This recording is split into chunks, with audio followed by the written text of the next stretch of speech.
এক রাজাকার শব্দ উচ্চারণ করার কারণে শেখ হাসিনার সমগ্র লঙ্গি জাঙ্গা সব সহ পালাতে হয়েছে। বাংলাদেশে গণভবনে তিনি থাকতে পারেন। শেখ হাসিনা যেটা চালু করেছে বিএনপি কে আসলেও সেটা আবার চালু করতে হবে। ধান্দাবাজির জায়গা পান না। কাকে চালু করবেন? আপনি কি মনে করেন যে সালাউদ্দিন কাদের চৌধুরী আমার দলের নেতা, বিএনপির নেতা, তাকে কোনোভাবে ন্যায়সঙ্গতভাবে ফাঁসি দেওয়া হয়েছে? কখনোই নয়। তাকে অন্যায়ভাবে ফাঁসি দেওয়া হয়েছে। দেলোয়ার হোসেন সাঈদীকে অন্যায়ভাবে মৃত্যুর কোলে ঢুলে দেওয়া হয়েছে। তারপরে গোলাম আজম বলেন, কাদের মোল্লা বলেন, নিজামী বলেন, এর একটা মানুষের নামে ৭১-এর মুক্তিযুদ্ধের বিরোধের কোনো খাতায় ছিল না। তার মানে কি এই মানুষগুলোকে আবার নতুন করে ফাঁসি দিতে আপনার মন চাচ্ছে? দেশনেত্রী বেগম খালেদা জিয়াকে বলে ঐক্যের মহাপ্রতীক। শুধু প্রতীক নয়, বাংলাদেশে একজন মাত্র ব্যক্তি আছে যার নামের উপর ভিত্তি করে বিএনপি বলেন, জামাত বলেন, চরমনাই বলেন, হেফাজত বলেন, যে কোনো ব্যক্তি তাকে সম্মান করে এখনো তার কাছে আসবে, বসবে, দেশের প্রয়োজনে, গণতন্ত্রের প্রয়োজনে তিনি কিন্তু এখনো নেতৃত্ব দিতে সক্ষম। সেটাই আমাদের সবচেয়ে বড় অ্যাচিভমেন্ট। হেলিকপ্টারে যায়, লাখ লাখ টাকা ইনকাম করে, আলেমদের কাজ হচ্ছে এগুলো ব্যবসা বাণিজ্য, এসব তো ফাইজলামি কথাবার্তা। এগুলো আওয়ামী লীগের চরিত্র। আওয়ামী লীগ এগুলো বলেছে। আপনাকে কে বলার অনুমতি দিয়েছে? বিএনপির কোন নেতা কর্মী, কোন আলেম, কারি, মুয়াজ্জিন, হাফেজ, ইসলামিক কোন স্কলারের বিরুদ্ধে বক্তব্য দিতে পারে না। এটা স্ববিরোধী। আওয়ামী লীগ হারিয়ে গিয়েছে, এবং হারিয়ে গিয়েছে বলতে নিজ দায়িত্বে পালিয়ে গিয়েছে। তো তখন এই জায়গাটায় আওয়ামী বিরোধী মানুষগুলো একত্রে একই সাথে থাকবে, একই সাথে বসবে, একই সাথে খাবে, এই কল্পনা করাটাও যেমন অন্যায়, পাশাপাশি এটা হওয়ার সুযোগও নাই। কারণ হচ্ছে আপনার তো প্রতিদ্বন্দ্বী হবে, গণতান্ত্রিক দেশ, নির্বাচন হবে। নির্বাচনী প্রক্রিয়ায় বিএনপির জায়গা থেকে সর্বোচ্চ বড় দল, ভোট পাওয়ার চিন্তা করবে, ক্ষমতায় যাওয়ার চিন্তা করবে। জামাত চিন্তা করবে নির্যাতিত দল, তাদের এত মানুষ ফাঁসি হয়েছে, তাদের উপরে জুলুম অত্যাচার হয়েছে, এই মানুষগুলোর কারণে তারা রাষ্ট্র ক্ষমতায় আসার স্বপ্ন দেখা কখনোই খারাপ কিছু নয়। তাছাড়া অন্যান্য রাজনৈতিক দলও তো সেই জায়গা থেকে রাজনৈতিক দলগুলো তাদের প্যাটার্ন হয়তো কিছুটা চেঞ্জ করেছে, যে কারণে আমাদের সামনে ভেসে উঠছে যে অনৈক্য হয়ে যাচ্ছে কিনা। এখন দায়িত্ব আপনার দলের দায়িত্ব আপনার, আমার দলের দায়িত্ব আমার। যেটা আমাদের মুন্নিয়াপা একটু আগে ভালো করে বোঝানোর চেষ্টা করেছিলেন, যে আপনার দলে যদি খারাপ কিছু থাকে সেটা তো আপনাকেই সংশোধন করতে হবে। আপনার দলের মধ্যে ভালো যদি কেউ কিছু করে থাকে সেটা তো সেই দলকেই করতে হবে। যেমন আমি নিজে আজও বলছি, আপনাকে মিডিয়ার সামনে পেয়েছি বিদায় আমি একদম এটা জনগণকেও ক্লিয়ার করার উদ্দেশ্যে বলছি, বিএনপি কেও ক্লিয়ার করার উদ্দেশ্যে বলছি। আমি বিএনপি করি শহীদ রাষ্ট্রপতি জিয়াউর রহমানের বিএনপি, আমি বিএনপি করি খালেদা জিয়ার বিএনপি, তারেক রহমানের বিএনপি।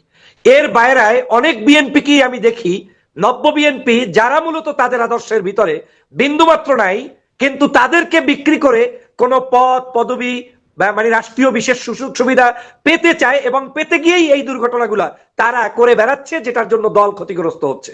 যেটা আপনি ইতিমধ্যেই দেখেছেন, বিএনপির নেতা জনাব তারেক রহমান সাহেব গত দুদিন আগে, বেশি দিন না, 89তম শহীদ জিয়ার মানে জন্মবার্ষিকী উপলক্ষে তিনি অনলাইনে ভার্চুয়ালি বক্তব্য দিতে গিয়ে এত কঠোর বক্তব্য কোনো সময় তিনি দেন নাই।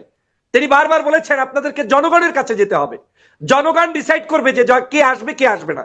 এমনকি তিনি ইঙ্গিত দিয়ে বলেছেন আগামী নির্বাচন এত সহজ হবে না, বিএনপি ক্ষমতায় আসবে আসবে না এর কোনো নিশ্চয়তা নাই, অতএব জনগণের কাছে যেতে হবে। এবং তারা বলেছেন আপনারা এমন কিছু কাজ করবেন না যাতে বিএনপি ক্ষমতায় আসতে কিংবা বিএনপি সরকার গঠন করতে বাধাগ্রস্ত হয়। তার মানে দলের যে দায়িত্বে আছেন তিনি চাচ্ছেন না এই দেশে চাঁদাবাজ হোক, সন্ত্রাস হোক, কোন আলেমের বিরুদ্ধে বক্তব্য দিন। তিনি চাচ্ছেন না এদেশে কোনো ধরনের ওই মুক্তিযুদ্ধের ইস্যু, অমুক ইস্যু, তমুক ইস্যু, এগুলো টেনে এনে আবার নতুন করে সংঘাত সৃষ্টি করেন। এটা তারেক রহমান চায় না, আমি অন্তঃকরণে বললাম। আমি বিশ্বাস করি এটা খালেদা জিয়া চায় না। গত প্রায় 16 বছর যেই মানুষগুলোর জন্য আমি কথা বলেছি, সেই মানুষগুলোর বিরুদ্ধে আমি বিএনপি করলেও কোনোদিন বলতে পারবো না। তাহলে তো আমি তো টুয়াইস ফেজ হয়ে গেলাম। কারণ আমি যখন আওয়ামী লীগের বিরোধিতা করেছি তখন আমার প্রয়োজনে জামাতের পক্ষে বলতে পেরেছি, যুদ্ধাপরাধী ইস্যুগুলো যে সাজানো নাটক ছিল সেটার প্রতিবাদ করতে পেরেছি। কিন্তু আজকের আমি হীন স্বার্থে কোন পদ পদবীর লোভে কিংবা এমপি মন্ত্রী হওয়ার জন্য দলের কোনো একজন ব্যক্তি কিংবা ভারতের দালালদেরকে খুশি করার জন্য তাদের বিরোধিতা অন্তত ডক্টর ফয়জুল করবে না, এবং এটা বিএনপি পছন্দ করে না। খালেদা জিয়ার মুখ থেকে কোনো ধরনের শব্দ চয়ন হয় না যেই শব্দ চয়নে ঐক্য বিনষ্ট হয়। আপনি জানেন বাংলাদেশের মানুষ এখন দেশনেত্রী বেগম খালেদা জিয়াকে বলে ঐক্যের মহাপ্রতীক। শুধু প্রতীক নয়, বাংলাদেশে একজন মাত্র ব্যক্তি আছে যার নামের উপর ভিত্তি করে বিএনপি বলেন, জামাত বলেন, চরমনাই বলেন, হেফাজত বলেন, যে কোনো ব্যক্তি তাকে সম্মান করে এখনো তার কাছে আসবে, বসবে, দেশের প্রয়োজনে, গণতন্ত্রের প্রয়োজনে তিনি কিন্তু এখনো নেতৃত্ব দিতে সক্ষম। সেটাই আমাদের সবচেয়ে বড় অ্যাচিভমেন্ট। আপনি বলেছেন আমার দলের যেহেতু কয়েকটি বিষয়ে যে আসলে দল কিভাবে পারছে, আমার কাছে মনে হচ্ছে তারেক রহমান সাহেব বাংলাদেশে প্রত্যাবর্তন করলে দলের এক ধরনের চিত্র হবে, আর তার আগমনের আগ পর্যন্ত দলের এক ধরনের চিত্র থাকবে। এখন অবশ্যই দল ক্ষতিগ্রস্ত হচ্ছে, যেমন আপনার মিডিয়া তো বসে থাকবে না, কেউ তো কথা বলা বন্ধ করবে না। যেমন বাংলাদেশের প্রত্যেকটি জায়গায়, এই যে গত কয়েকদিন আগে একজন দলের সিনিয়র নেতা তিনি বললেন যে মাহফিল, রাতভর মাহফিল হয়, মজলিস হয়, তারপরে হেলিকপ্টারে যায়, লাখ লাখ টাকা ইনকাম করে, আলেমদের কাজ হচ্ছে এগুলো ব্যবসা বাণিজ্য। এসব তো ফাইজলামি কথাবার্তা, এগুলো আওয়ামী লীগের চরিত্র, আওয়ামী লীগ এগুলো বলেছে। আপনাকে কে বলার অনুমতি দিয়েছে? বিএনপির কোন নেতা কর্মী, কোন আলেম, কারি, মুয়াজ্জিন, হাফেজ, ইসলামিক কোন স্কলারের বিরুদ্ধে বক্তব্য দিতে পারে না। এটা স্ববিরোধী। কারণ বিএনপি একটি মহাসমুদ্র, এই দলের মধ্যে সমগ্র জাতের প্রজাতের মানুষ থাকবে। আমার আদর্শের বিরুদ্ধেও একজন ব্যক্তি সামনে এসে বলবে, এই যেমন রহমানী ভাই এখানে বসা আছে, উনি আমাদেরকে তুলাধনা করবে, উনি আলেম, ওনার দায়িত্ব, সেটা আমাকে সহ্য করতে হবে, শুনতে হবে। কারণ আমি পলিটিশিয়ান, আমি তো তার সাথে কাউন্টারে যাব না। কিন্তু এরকম কিছু কিছু ব্যক্তি আজকের এই আলেমদেরকে বিতর্কিত যদি করতে চায়, তারা কখনোই সফল হবে না। বিএনপি সরকার গঠন করলেও অন্য এমপি হতে পারবে না। কারণ বাংলাদেশের প্যাটার্ন চেঞ্জ হয়ে গিয়েছে। এক রাজাকার শব্দ উচ্চারণ করার কারণে শেখ হাসিনার সমগ্র লঙ্গি জাঙ্গা সব সহ পালাতে হয়েছে। বাংলাদেশে গণভবনে তিনি থাকতে পারেন।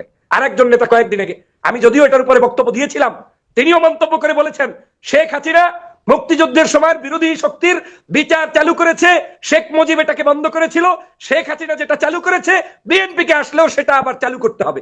ধান্দাবাজির জায়গা পান না। কাকে চালু করবেন? আপনি কি মনে করেন যে সালাউদ্দিন কাদের চৌধুরী আমার দলের নেতা, বিএনপির নেতা, তাকে কোনোভাবে ন্যায়সঙ্গতভাবে ফাঁসি দেওয়া হয়েছে? কখনোই নয়।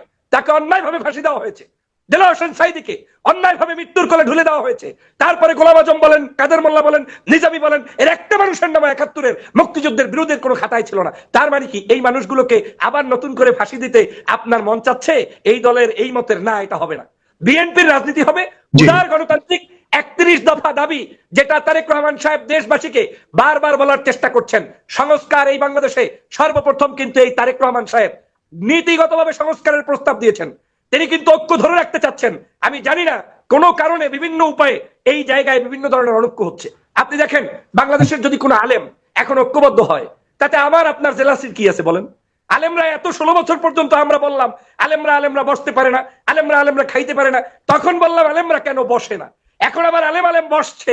আপনি আমি তাদেরকে প্রতিদ্বন্দ্বী বানানোর যুক্তি তো নাই। বসছে ভালো কথা, আলেম বসুক, আলেম খাক, আলেম মিলাদ পড়ুক, আলেম নেতৃত্ব দিক, তাতে আমার কি সমস্যা? আমি আমার কথা বলবো, আলেমের কথা বলবে। আমি ধন্যবাদ জানাই ওই আলেমদেরকে। বিশেষ করে আজকে দেখলাম একজন চরমনাইয়ের পীরের সাথে ডাক্তার শফিকুর রহমান সাহেবের সাথে বৈঠক হয়েছে। খারাপ কি?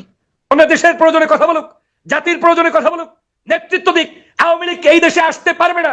আওয়ামী লীগের অবর্তমানে এই দেশে বিরোধী দল দরকার আছে, সরকারি দল দরকার আছে। অতএব আমাদের মধ্য থেকেই যদি কেউ সরকার গঠন করে এবং বিরোধী দল হয়, সেটা তো আমাদেরই অ্যাচিভমেন্ট। এই আলেমরা যদি সংসদের প্রধান বিরোধী দল হয়, সেটা তো আমাদেরই অ্যাচিভমেন্ট। অতএব দোষের কিছু নাই। আমি শফিক সাহেবকে ধন্যবাদ জানাই। উনি ঝালকাঠির কায়েদ সাহেব হুজুরের দরবারে কয়েকদিন আগে গিয়েছেন, তারপরে সারসিঙ্গাতে গিয়েছেন, আজকে চরমনায় গিয়েছেন। সম্ভবত উনি মামুনুল সহ অনেক আলেম সাহেবদের সাথে সাক্ষাৎ করেছেন। অন্য ওনাদের রাজনীতি করবে, তাদেরকে সেই জায়গায় আমি মনে করি জিয়াউর রহমানের সত্যিকার যে আমার যে সেটি হলো যে এখন যে প্রাপ্তি, যে ২৪-এর আগে, জুলাই আগস্টের আগের যে চাহিদা, যে প্রত্যাশা, এখন যে প্রাপ্তি, এর মধ্যে বিভিন্ন দলের ভূমিকা নিয়ে তর্ক বিতর্ক রয়েছে। সেই জায়গাতে আপনি বিএনপির ভূমিকা নিয়ে, জামাত ইসলামের ভূমিকা নিয়ে আপনার কোনো খুব ছোট্ট পর্যবেক্ষণ আছে কিনা শেষ করতে হবে? আমি প্রথমত মনে করি বিএনপি কে চাঁদাবাজ হিসাবে আখ্যায়িত আপনি করার সুযোগ নাই, নাম্বার 1। এখন আপনি বলতে পারেন কেন নাই? বাংলাদেশের প্রেক্ষাপটে আওয়ামী লীগের এটাই একটা মহাপরিকল্পনা। হাজার হাজার কোটি টাকা লোপাট করে তারা চলে গিয়েছে। চাঁদাবাজ যদি বলেও থাকেন, আমি ধরে নিলাম বিএনপি চাঁদাবাজি করছে, ভালো কথা। কোথায় কোথায় করছে? যেই জায়গায় নৌকার লোকেরা টিকিট ছাপাইছে, সেই টিকিট ছাপানো গুলো আরেকজনে হয়তো শেষরা কোনো পাতি নেতা এটা শুরু করেছে, যেটা বিএনপির কোনো দায়িত্বের মধ্যে পড়ে না। তারা এটাকে সম্পূর্ণভাবে নিষিদ্ধ করেছে, বহিষ্কার করেছে। তারপরেও তর্কের খাতিলে যে হ্যাঁ কিছু কিছু জায়গায় এই কাজ করেছে। কত হাজার কোটি টাকা সেখানে লোপাট হয়েছে বলেন? স্বাচ্ছন্দ্যে কত জায়গায় লোপাট হয়েছে? এটা আওয়ামী লীগের পরিকল্পনা। আমাদের কোন জায়গায় বক্তব্যের মধ্যে চাঁদাবাজ, রক কাটা, ওই যুদ্ধপরাধী, যুদ্ধ মুক্তিযোদ্ধা বিরোধী এই কোন শব্দ চয়নই করা উচিত নয়। কারণ এই শব্দ চয়নগুলো জাতীয় ঐক্য বিনষ্ট করবে। বিএনপির এই কাজগুলোতে অবশ্যই দলের সম্মান নষ্ট হয়। বিএনপি সে ব্যাপারে সর্বোচ্চ সজাগ দৃষ্টি রাখছে। তবে আমি মনে করি এটা পর্যাপ্ত নয়। যেটা মুন্নী চৌধুরী ইতিমধ্যেই বলেছেন যে বিএনপির ত্যাগী নেতা কর্মীদেরকে মূল্যায়ন করতে হবে, বিএনপির ভোকালদেরকে, বিএনপিদেরকে ক্যারি করতে হবে। বাংলাদেশের শুধুমাত্র আজকের কে ক্ষমতায় আসলো না এটার উপর ভিত্তি করে একদিনের ডিসিশন নিয়ে কারোর সাথে শত্রুতা করা যাবে না। আপনি ক্ষমতায় টিকে থাকতে হলেও এই জামাত, চরমনাই, হেফাজত, আলেম ওলামা, ইমাম, কারি, মুয়াজ্জিন, ডান বাম সবাইকে লাগবে। অতএব জাতীয় ঐক্য বিনষ্ট হয় এমন কোন কাজ আমার দল যেমন করবে না, আবার এই দলের মধ্যে উদারতা এমন থাকতে হবে যে একজন আজহারি কোন একটা শব্দ চয়ন করে কাকে কি ইঙ্গিত করছে ওইটা আপনার একেবারে তালপট্টি গরম হয়ে গেলে চলবে না। কারণ এদেশের প্রত্যেকটি মানুষ স্বাধীনভাবে কথা বলবে, যে জন্য আমরা 16 বছর লড়াই করেছি। এই স্পেসটা বিএনপি কে ক্যারি করার মানসিকতা থাকতে হবে। আমি মনে করি বিএনপি একটা বিশাল দল, সেই দল থেকে হয়তো কিছু কিছু কারণে তাদের কিছু বদনাম হচ্ছে, কিন্তু সেটা রিকভারি লেভেলে এখনো আছে। এমন হতাশ হওয়ার কিছু নাই যে একদম বিএনপি ভেনিশ হয়ে যাচ্ছে, দেশ থেকে চলে যেতে হবে, তেমনটা নয়। তবে আলেম ওলামা এবং ইসলামিক পার্টির নেতাদেরকেও আমি অনুরোধ করব, আগামীর বাংলাদেশকে যদি গঠন করতে হয়, বাংলাদেশের জুলুম অত্যাচারের শিকার হওয়া প্রত্যেকটি মানুষকেই স্বীকৃতি দিতে হবে। যেমন আমি ইতিমধ্যে আপনাকে দিলাম, না আমি একটু শেষ করছি, 30 সেকেন্ড আপনি বলেন।